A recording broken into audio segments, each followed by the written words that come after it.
will kick off. So the very first question that was asked was about the submission.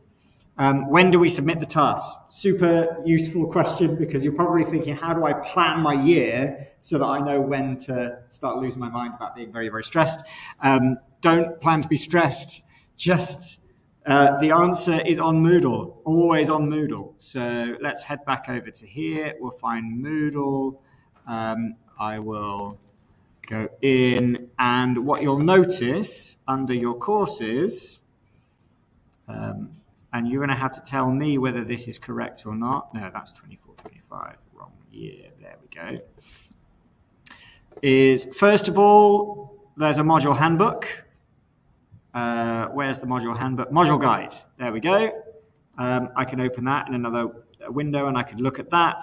And then the other thing is the assessment here. There's a section called assessment, and it says Digital Culture Portfolio main submission due Wednesday, 11th of March, 2026, 1 p.m. That is your submission deadline. It's there on Moodle. It's kind of baked into the mechanics of how you submit it. So there's your deadline. That's how you find out. If you've got any questions, the answer should either be in the module handbook, or you can email Toby or me, although I don't know whether I'll be always able to reply. But there is your answer. So you don't submit any of the tasks until you submit the whole portfolio together at the end of the year. So we're doing them now because then you can just basically, you say, I've done them, I've ticked them off, I don't have to worry about them anymore, and I'm ahead of the game. Right, next question. How do I know if I've modeled enough for task 2? Well,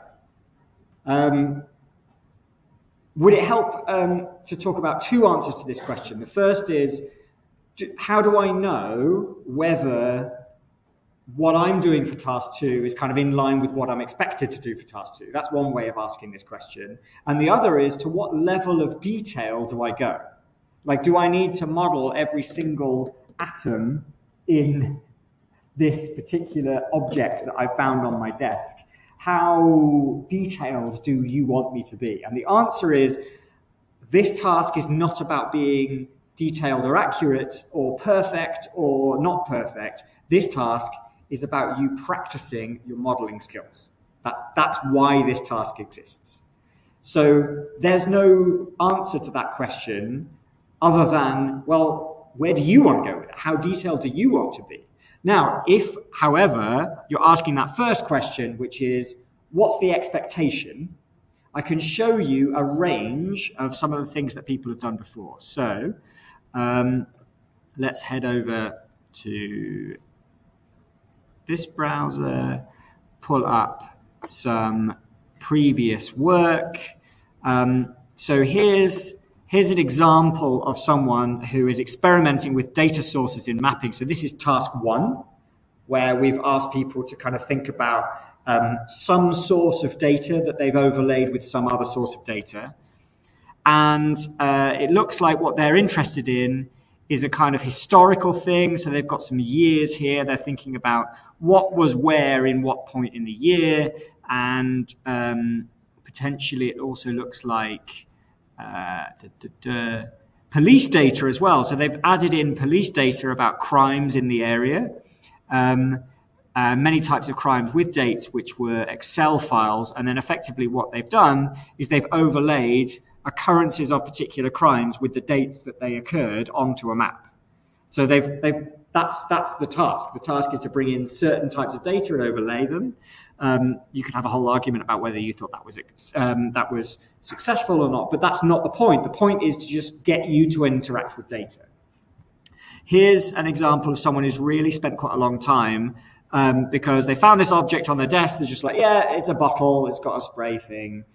How would I go about modeling that? And this, I love this sheet. It's not particularly prettily laid out. It's a little bit busy. If I was a design tutor, I would criticize some of the kind of like ways in which maybe the sheet is laid out and that kind of thing. But this is not about that. This is not about perfection. This is not about your design. This is about practicing your modeling skills. And what I love about this is on the left-hand side, you can see the whole process that this person has gone through to move from a simple set of lines that they've drawn on the ground to a 3D part of a model, to then a little bit more detail in this part of the model, and then they've gone into even more detail about sort of modeling this kind of tube that comes through, and then they've added in the bottle itself. And it's like they've taken me on this story where they said, this is how I modeled this quite complex object.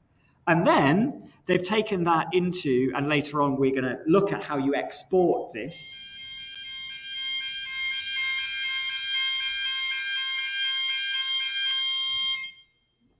They haven't simply modeled that, and that's basically what task 2 is, just modeling it. But they've then used that model to create a render of it with some lighting and some materials. And so you really believe this thing is actually here in the room, and you can see how the lighting reflects off the shiny surface. And then they've included a photo of the exact object, so I can see, wow, look how much detail you've got into there.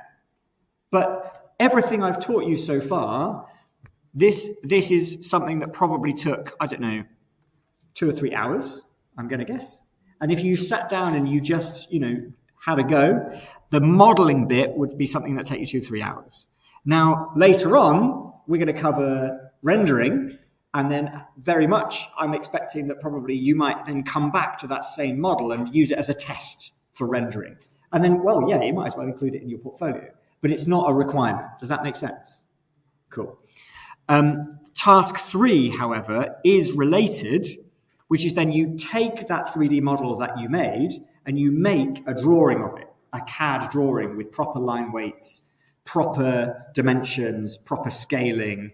And this, because she has modeled it so carefully, the 3D drawing that's come out is really quite beautiful. I don't think I've ever seen a squeezy bottle look so good in CAD, right? But what's happened is, because we built the task on top of one another, that bit of modeling was where she kind of really got into the process, and that's what we want to see, because you're practicing your modeling skills. That's literally what it is. This isn't particularly architectural. But then it feeds into this 2D line drawing design, which is the third task. Does that make sense? That's why we're kind of building this on top of one another. Was that a very long-winded answer to the question? Was that the right kind of answer that you wanted?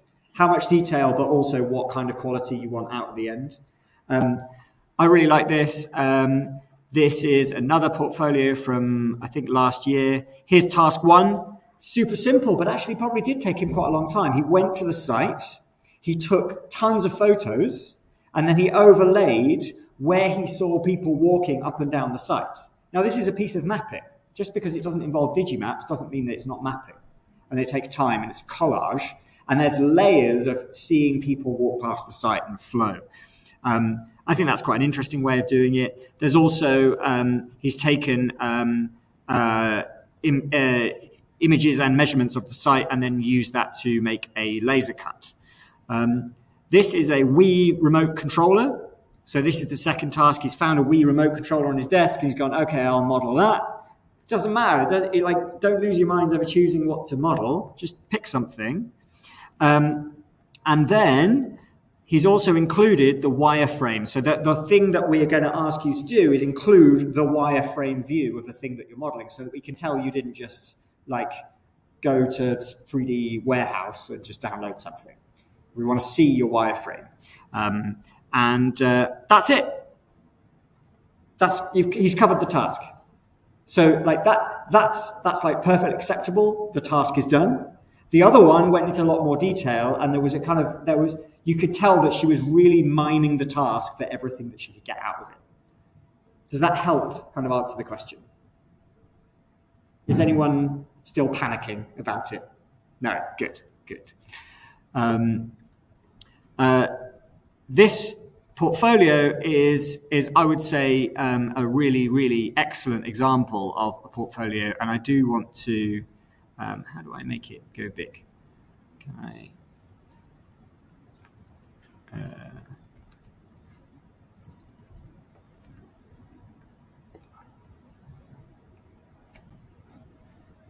Here we are. Here's some data. But actually, with this task, this person has actually overlaid a huge amount of data all into one place. So this reads much more like a portfolio sheet. So this would be an exceptional engagement with that task.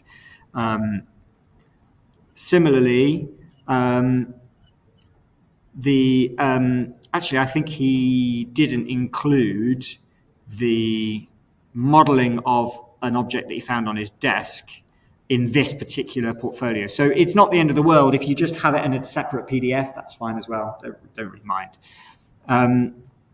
But hopefully, like you are about to see, it's going to then move on to the third task, which is to use that elsewhere. So the better you model it and the more time you spend over engaging with those modeling techniques, first of all, it's going to help with your design process, because then you can use those techniques in when you're putting your model together of your building, of your design process. But then the second is that it makes your 2D drawing much, much better. So hopefully that's an answer to that question. Third one, should the task be laid out as progress work? How would you recommend doing sheet layouts? I've shown you a couple of options there. I love seeing the progress. I love seeing, like, I tried this, it didn't work. I messed this up. Oh, this was an absolute nightmare. Oh, and then I did that, and then that really helped. Because also it's a diary for you. Because then in 2 months' time, when you're trying to model something and you go, hang on, how did I do this before? Well, you can go back to the thing that you already have notes on, and it's a process that will really help you.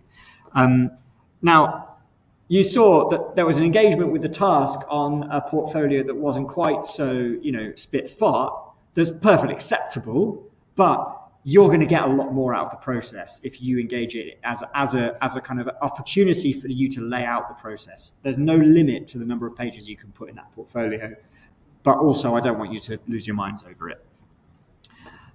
How much detail should you go into when modeling buildings in Rhino? For example, modeling generalized wall massings versus a structural frame versus full wall build-ups. Oh, this is a really good question.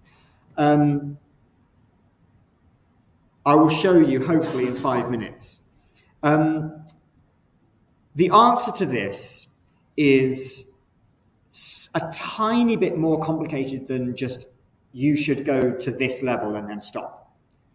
Because let's look at one of these submissions. I'll pick this one. Actually, I'll pick.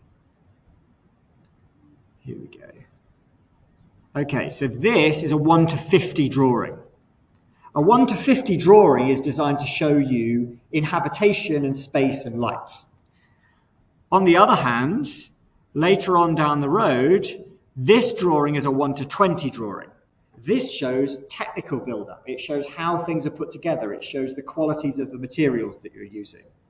Now, let's just take a look. Here, in that CAD drawing, you can see this little, metal connector here, right? Yeah, you will see that. You will see these little, spider things holding on the outer facade of the building. Let's scroll up. Let's go back to my 1 to 50. Can you see any of that? No. So with drawings, we're used to this idea that there's a certain scale of drawing where you can see something, and then when you go to a different scale, it might just completely disappear. It's not shown there anymore. Because if you showed the detail of exactly every screw in this building on a 1 to 100 drawing, it would just be impossible to read it. Does that ring true with how we think about drawings? Like when you draw a 1 to 20, there's certain things you show and there's certain things you don't. Now, this might take a little while to load up, but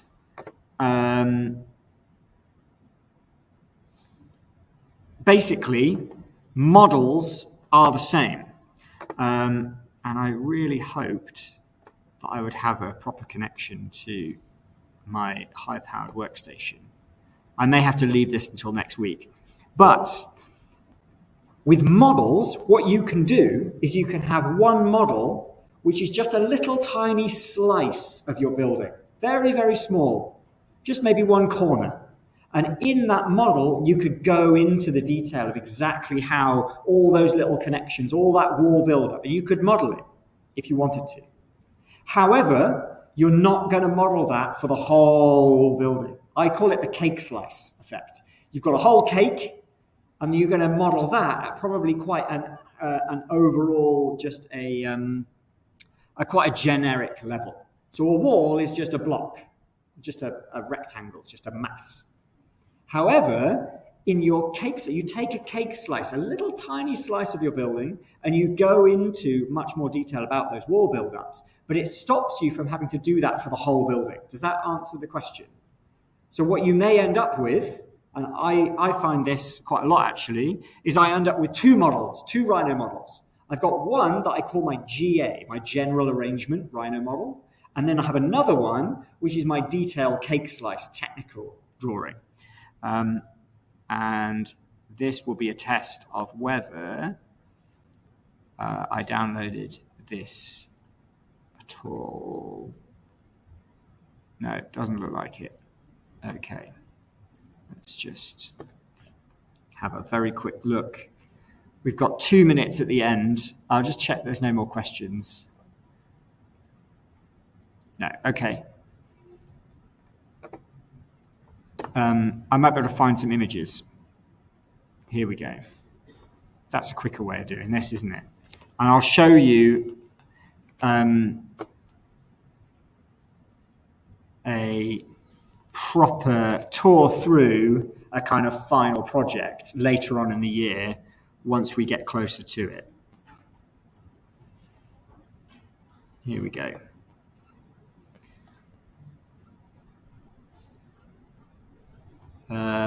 So this is a project from many years ago.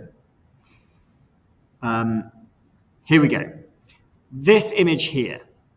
It's a hotel, and the hotel is made up of rooms, and the rooms sit on the landscape in a particular way. They're kind of informed by the flow of the topology of the hills and the flow of water and streams around the site and all these kinds of things.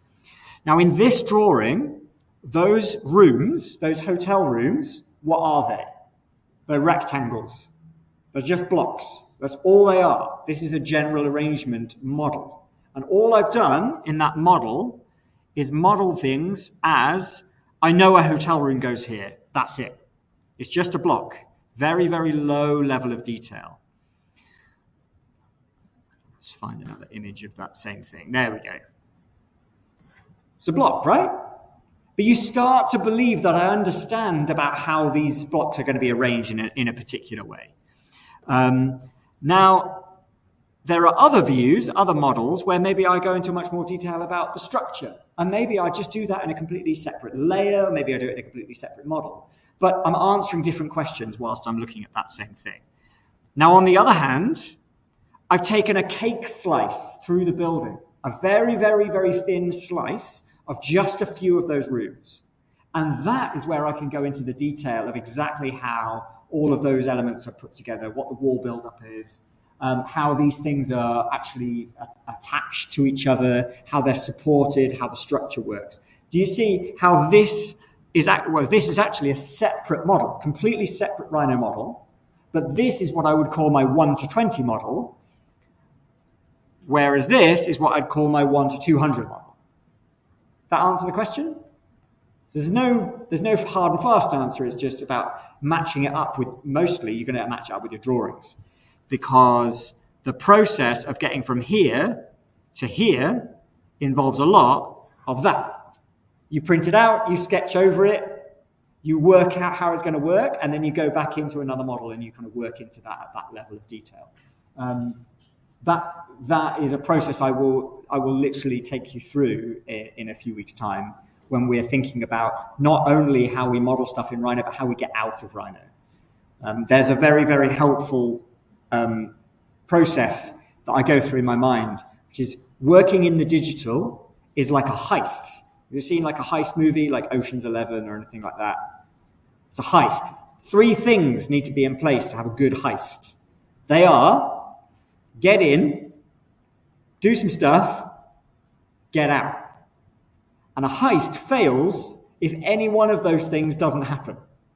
So if you don't ever get in, the heist isn't going to be very successful. If you don't actually do anything when you're there, not going to be very successful. But most importantly, if you don't get out, you go to prison for the rest of your life in Rhino jail, and no one likes that. So there's a whole point of this lecture series where we come to how do we get out? How do we escape when the heist is completed? And that's, I think, what we're going to start moving towards the last part of this term, and then especially in next semester after Christmas. Any more questions before we finally wrap up?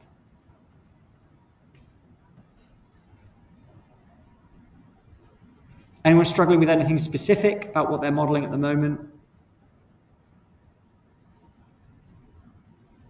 Yeah. The Climate Studio plugin. Yes. I'm waiting to hear back from the people who make the Climate Studio plugin, because in previous years they provided it to us for free. This year, they've been a bit funny about that. So what I'm working on is an alternative set of technologies, which I will send out. And in fact, this is part of your technology as well. And I want to basically, it's digital and it's technology. It's kind of all related. But I'm working on basically a 1-hour video that shows you how to do it and shows you how to use it. And then you can go away and use that in your design approach. Apologies. Basically, the company have, I think, started to realize that if they give all their stuff away for free, they don't make any money. So. Cool. All right. Well, I believe I'm seeing you next week. I think that's week 9, because we go until week 10 this year, don't we? Either way, there's 2 more weeks before Christmas, I think I'm with you, and we start to look at how we do that last part of the heist, how we get out. So I'm very excited about that. I'll see you next week.